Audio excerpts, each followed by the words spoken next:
La taxe générale sur les activités polluantes, dite TGAP, est payée par les entreprises et les collectivités locales dont l'activité ou les produits sont considérés comme polluants. Il peut s'agir notamment des carburants, ça avait été évoqué notamment dans le cadre de la conférence sociale comme levier pour la baisse du prix du carburant en Corse, mais également les huiles, les lessives et les déchets.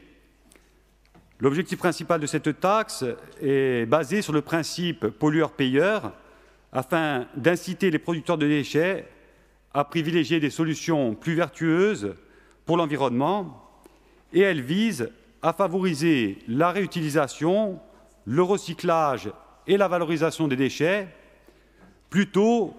que le coût de l'élimination directe des déchets. Le produit généré par la TGAP au niveau français s'élève à environ 700 millions d'euros par an, chiffre 2019. Ce produit, il est versé d'une part à l'ADEME et d'autre part à l'État. La part perçue par l'État est versée dans son intégralité au budget général de l'État et est dédiée à des actions spécifiques en faveur notamment de l'économie circulaire ou de l'environnement. En Corse, malgré des contraintes et des spécificités avérées et un retard cumulé notamment dans des infrastructures de traitement des déchets, on applique un taux de TGAP qui est le même que sur le continent, contrairement à ce qui peut être pratiqué en Guadeloupe, en Martinique ou encore à La Réunion, qui bénéficient d'un taux spécifique. Donc, rappelez quelques chiffres sur la Corse. Donc, 171 000 tonnes environ d'ordures ménagères résiduelles enfouies en 2018, qui génèrent une TGAP sur le stockage des déchets dépassant les 5,5 millions d'euros, 33 € la tonne. La volonté exprimée par l'Assemblée de Corse lors de l'examen notamment du plan d'action déchets est de créer un nouvel modèle plus vertueux dans la gestion des déchets pour la Corse pour la période 2018-2023.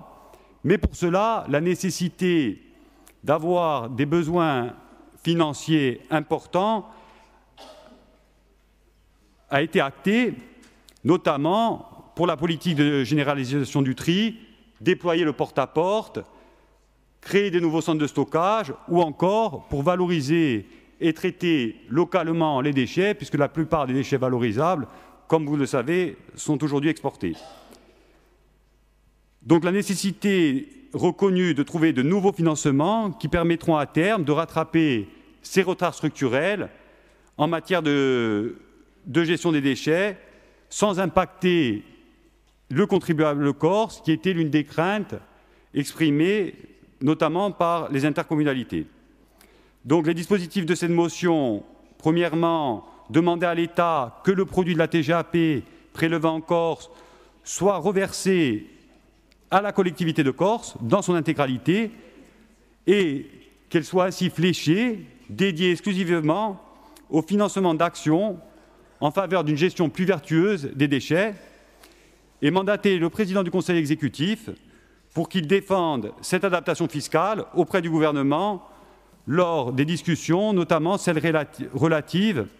à la définition d'une fiscalité plus adaptée